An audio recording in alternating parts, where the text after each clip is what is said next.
The pain of an unfaithful wife. True story of cheating, deception, and learning to move on. Hey everyone, this is my first post here. And honestly, I never thought I'd find myself in this situation. I'm 32, my wife is 30. We've been together for almost 8 years, married for 5.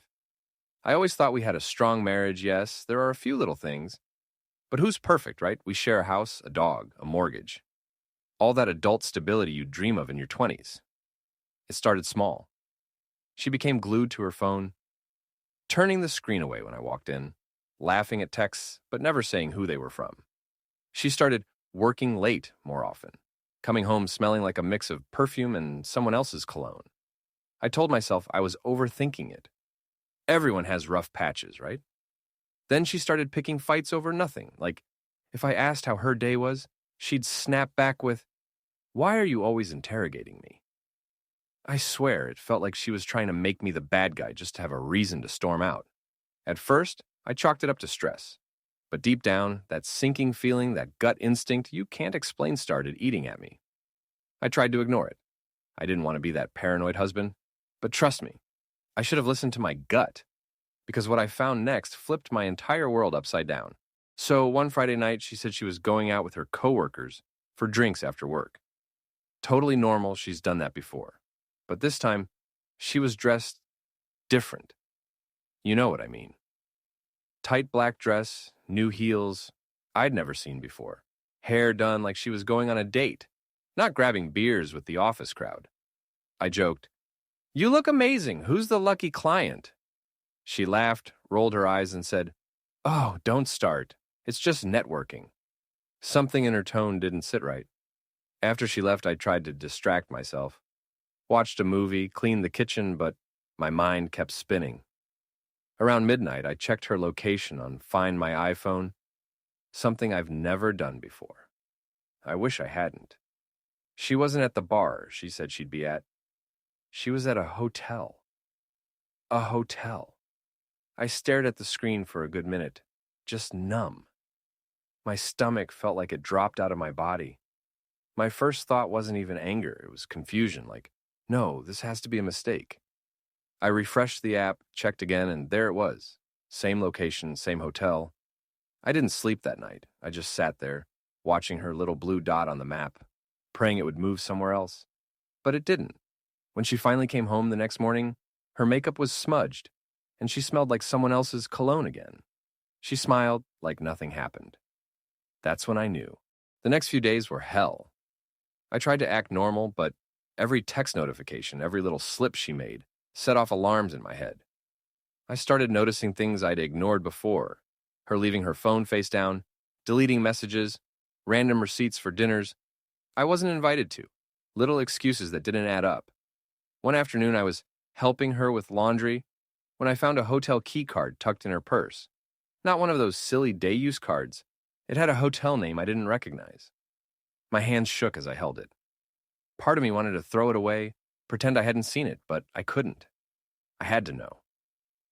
Later that night, I went through some of her emails. Yeah, I know, probably a terrible idea. But I needed the truth. And there it was. A chain of flirty messages late at night from a guy named Mark. She wasn't just texting, she was making plans. Dinner, drinks, even a weekend getaway. She had to work. Seeing it all laid out like that, it's hard to describe. Betrayal, shock, anger, nausea, all at once. My mind raced. How long? How often? Was any of it real with me? When she came home that night, I pretended I hadn't seen anything. I wanted her to talk, to slip up.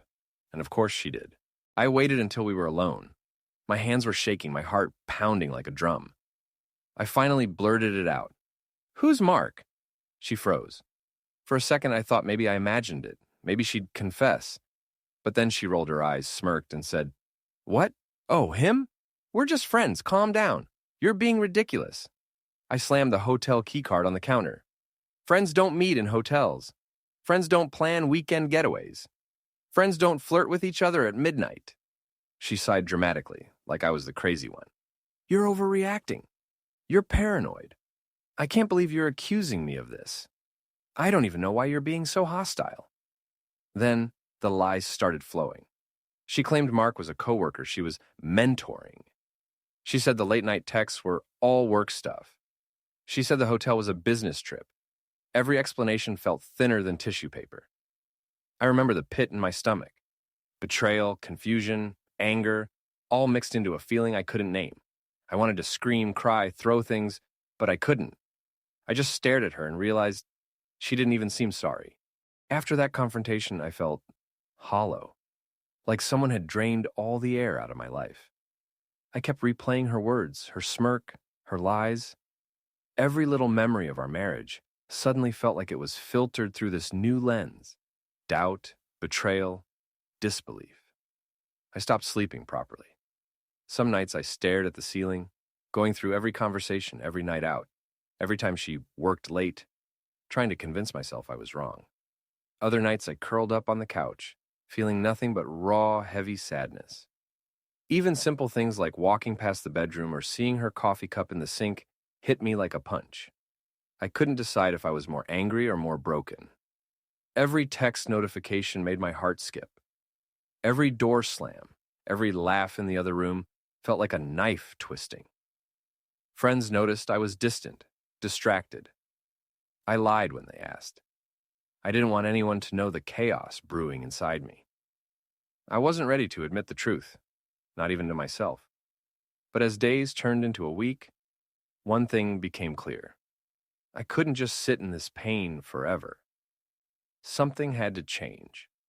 After a few days of spiraling, I realized I couldn't keep living like this, half in denial, half in rage. I had to make a decision: pretend everything was fine, try to patch things up, or finally face the truth and act. I sat down alone one evening staring at the wedding photos on the wall. 7 years of memories, smiles, vacations, arguments, love, and now everything felt like it was under a shadow. I knew I had to talk to her again. This time, I needed clarity, not excuses. I needed honesty, even if it hurt. So I told myself, no more hiding, no more tiptoeing. I was going to get the answers I deserved, and then I'd decide what to do next. Stay? Leave? I didn't know yet. But I wouldn't let her lies run my life anymore. A few days later, I sat her down in the living room. No yelling, no slamming doors, just me, trying to keep my voice steady. I know about Mark. I have the messages, the hotel key, everything. I need the truth, I said. She froze, and for a moment, I thought maybe she'd finally confess.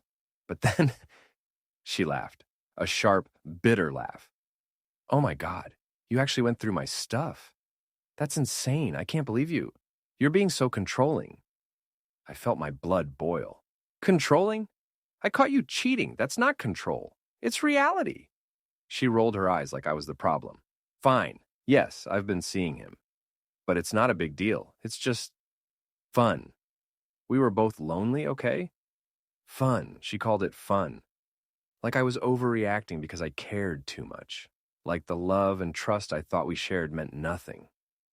I sat there, stunned. I couldn't speak. Rage, disbelief, sorrow, they all hit me at once. She continued, throwing more excuses, more lies. Blaming me, saying I didn't appreciate her, saying it was not what it looked like. But I knew better. And in that moment, I realized something important. I couldn't fix her. I couldn't control her. All I could do was decide how I was going to protect myself. After she left the room, I just collapsed onto the couch. I couldn't stop shaking. Every memory of our life together felt tainted now, every laugh, every touch, every promise. It was like I'd been living in a dream that had suddenly turned into a nightmare. I screamed into a pillow, I cried. I punched the wall well lightly because I didn't want to leave a mark, but it was cathartic. My anger, my grief, my disbelief, it all poured out in that one chaotic, miserable hour. Then came the emptiness. That quiet, hollow feeling where nothing seems real. I kept replaying her words. It's just fun. We were lonely, and every syllable felt like a dagger. I realized I couldn't stay like this, waiting for her to suddenly care about the consequences of her actions. For the first time, I truly understood. I needed distance, not just physically, but mentally. I had to reclaim my own peace. even if it meant making the hardest decision of my life. I knew I couldn't face this alone. I reached out to a close friend, someone I trust completely. For hours, I just vented, letting out everything I'd been bottling up, the shock, the anger, the gut-wrenching sadness. My friend didn't judge. They just listened, which somehow made the weight a little lighter. I also started journaling at night, writing down my thoughts, my fears, even the petty bitter moments helped me make sense of the chaos inside my head. Seeing my emotions on paper made them real, and in a strange way, that was comforting. Therapy was next. Sitting in that chair, admitting that the person I loved and trusted most could betray me was devastating. But it was also freeing. For the first time, I realized that I didn't have to carry this alone, and that my feelings, anger, grief, heartbreak, were valid. Slowly, I began to reclaim a sense of control over my life. Not over her, not over what she'd done, but over me. And that was the first step toward healing. After weeks of spiraling, I finally sat down and asked myself the hard question: can I ever trust her again? I went through everything: messages, receipts, hotel stays, her lies, the casual way she dismissed our marriage. And the answer hit me like a punch to the chest. No, trust wasn't something that could be rebuilt easily. Not after this. It was brutal to admit, but necessary. I realized that staying in the marriage out of fear or habit would only prolong the pain. She wasn't going to change overnight, and maybe she never would. I felt a strange mix of grief and relief. Grief for the marriage I thought I had. Relief for finally seeing things clearly. Acceptance started to creep in. Tiny, shaky steps at first, like the faintest sunrise after a long night. After a long night of reflection, I made my decision. I couldn't stay in a marriage built on lies and betrayal. It wasn't just about her actions, it was about my self-respect, my mental health, and my future. The next morning, I calmly told her, I can't do this anymore. I deserve better than a marriage full of lies. I'm leaving. She reacted exactly how I expected. Anger, guilt-tripping, tears, dramatic accusations. She tried to twist everything, saying I was being unfair, that I didn't understand her, but I stayed firm. I wasn't going to be manipulated anymore. For the first time in months, I felt a strange sense of empowerment. It wasn't easy, it still hurt like hell, but I knew it was the right choice. I was choosing me. The first few days after leaving were chaotic. Part of me felt liberated, like a weight had been lifted. But another part of me was crushed, constantly replaying memories, questioning every detail of our life together. I moved into a small apartment temporarily. Nights were the hardest. The silence was deafening.